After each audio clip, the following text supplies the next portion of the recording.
Continuamos con Saber y Sabor. Lo único que me faltó decir en el bloque anterior, que me quedé pensando, cuando hizo Rafael referencia a la Real Academia, es decir que la Real Academia era una institución señera que más o menos marcaba el rumbo del idioma castellano, del idioma español, ¿no? Cómo se debe hablar, cuál es la forma correcta de hablar. Y en realidad eso históricamente se respetó entre los hispanohablantes, y seguramente aquellos que no lo eran y que aprendían este idioma. Pero ahora, y decía bien Rafael en el entretiempo, en el corte que estábamos cambiando idea, de que quizá por cuestiones ideológicas, ahora esta institución señera que marcaba lo correcto y hacía notar lo incorrecto, más que ser una fuente informativa sobre lo que está bien, es un objetivo de críticas y un objetivo de ataque, ¿no? Que tiene razón Rafael, como me decía en el corte, hay muchas razones que son más ideológicas que de alguna otra naturaleza. Bueno, dicho esto, también mencioné en el editorial de que nosotros tuvimos una gran inmigración en la posguerra y bueno, toda esta gente que llegó de Europa, acá llegaron franceses, italianos, españoles, pero también llegaron griegos, llegaron sirios, llegaron libaneses. Tenemos una Argentina cosmopolita. Ellos, con su idioma, a sus hijos, a sus nietos, le fueron transmitiendo expresiones idiomáticas o palabras que se fueron incorporando a nuestro idioma. ¿Estoy en lo cierto, Paco? Sí. Ahora, hay que hacer una distinción. Hay una lengua formal, totalmente formal. Dentro de la formalidad hay varios niveles, por supuesto. Y la lengua informal, que es la lengua hablada espontánea, ¿no? Sobre eso yo trabajo en mis libros y mis investigaciones tienden precisamente a la lengua informal, oral informal, aquella que la gente habla espontáneamente, ¿no? Entonces, en eso la influencia, digamos, de la Real Academia Española, de las academias en general, es reducida, porque basta que, para la lengua informal, basta que sepamos hacernos entender para que valga, porque en la medida en que haya comunicación, vale. Y valen todas las expresiones que tengan. Nos guste o no nos guste. Es otra historia, efectivamente. Pero de ahí lo que la academia tiene, digamos, su función es lo formal. La expresión ya seria, escrita, etcétera, tiene que tener sus formas definidas. Bien, ¿y cuál sería la influencia que tuvieron las personas que vinieron en la posguerra, que inmigraron a la Argentina? Hay... Porque hay un montón de palabras que... Sí, que incluso ni si nos damos cuenta, algunas las percibimos bien como provenientes del extranjero, como fútbol. Ahí está castellanizada la ortografía, pero ¿qué es el fútbol? Es balón-pie. Pero nadie se refiere al fútbol como balón-pie. Por ahí algún periodista deportivo... Tiene que ser antiguo. Sí, pero ahí está, la práctica es introducida por los ingleses, entonces quedó el nombre. Igual que no se habla de pugilato, sino de boxeo. También es un arcaísmo referido a los púgiles. Yo me acuerdo cuando era chico, veíamos las peleas de box, se refieren a los púgiles, y ahora ya es un arcaísmo, todo el mundo se refiere a los boxeadores, boxers, que eran el anglicismo. Y otros anglicismos que quedaron como, por ejemplo, en el folclore se habla de la contradanza. Es un anglicismo, country dance, como el anglicismo del chimichurri es give me the curry, que los gauchos escuchaban cuando los ingleses pedían give me the curry y se está pidiendo el chimichurri. Y se incorporaron y no los percibimos nosotros. Están tan incorporados a nuestra lengua que incluso nos parece muy criollo el chimichurri y es un anglicismo. Y después, ante las dos posguerras que se incorporan a la gran inmigración, van a entrar de distintos idiomas, como por ejemplo mina, que están del lunfardo, o viene del francés mignon, o viene de menina en portugués. Y así podemos rastrear, a ver si tenés fresco algún otro. Bueno, los árabes han dejado también varias palabras que ya se adoptadas, ¿no? Como aljibe, almohada. Claro, pero esas son de la Edad Media ya. Sí, viene Bueno, de España, pero fueron. Y bueno, pero aquí también se han actualizado. Sí, ahora trajeron, quién sabe, los españoles. También, Llegaron. sí, sí.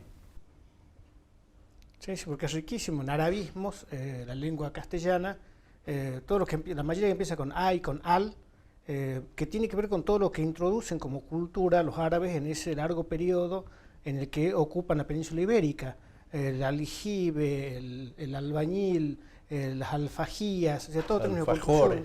En la gastronomía, el alfajor, en lo cotidiano, la almohada, el almohadón, en la medicina, el alcohol, el alcanfor, el alambique, las golosinas, el alfeñique, todos son arabismos.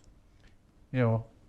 ¿Y qué influencia tienen, por ejemplo, las lenguas de nuestros originarios? Porque también debe haber palabras que utilizamos directamente. Hay muchas, ¿no? Bueno, aquí en nuestra provincia tenemos por lo menos 8 lenguas más, es plurilingüista nuestra provincia. Hay un investigador que vino de Bolivia, me acuerdo, que estuvo aquí, incluso que tuvo actuación en la UNSA al principio, escribió Argentina indígena y Argentina, y ahí es un libro bastante grande, él me lo dedicó, hace unos estudios hermosos, tremendos, en toda la zona de Bolivia y de aquí de Salta, de la zona de Anta sobre todo, de los idiotismos que se tenían ahí, se usaban, y los explica de cómo venían, ¿no? Por ejemplo, ¿te acuerdas de algo? Sí, puedo rastrearlo en el libro. Rafael. Un quichuismo muy usado, cancha. Cancha, que nosotros decimos, vamos a la cancha, y resulta que es un quichuismo. Fumar un pucho, son de la lengua quichua y han quedado en esta zona de, bueno, y más allá de la Charqui, zona... por ejemplo. Charqui, cuchi, michi, todas muy cotidianas, y resulta que son... Cucha. Sí, vamos a notar ustedes las que empiezan con K o con Che, son originalmente quichuas.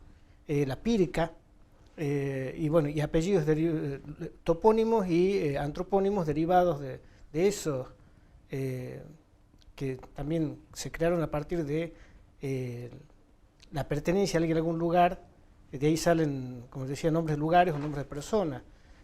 Humahuaca, podemos agregar todo un listado con respecto a los ríos. Mayu es río, Pilcomayo. O sea, decir río Pilcomayo es una redundancia. Es el río, que creo que es el río de las piedras, puede ser. El Pilcomayo, porque es Mayu, sí. Que digamos que mal pronunciado, es Pilcomayo.